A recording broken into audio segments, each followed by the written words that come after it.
ثنا پڑھنا کہاں سے ثابت ہے؟ جو لوگ پڑھتے ہیں نماز شروع کرنے کے فوراً بعد ثنا پڑھتے ہیں، یہ حدیث پاک سے ثابت ہے بھائی۔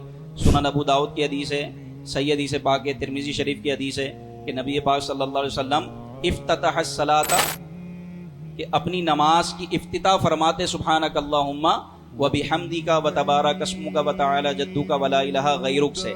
یہ پوری دعا پڑھتے جس کو ثنا کہا جاتا ہے۔ تو نماز کی ابتدا میں ثنا پڑھنا سنت مؤکدہ ہے، اگر کوئی اس کو جان بوجھ کے ترک کرتا ہے تو گناہ گار ہوگا۔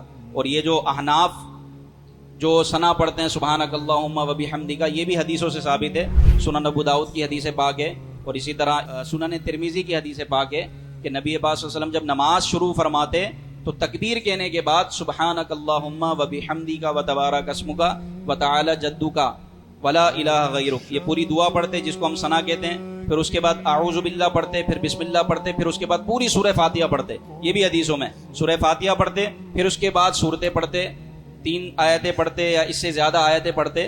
تو یہ پوری تفصیل حدیث پاک میں موجود ہے۔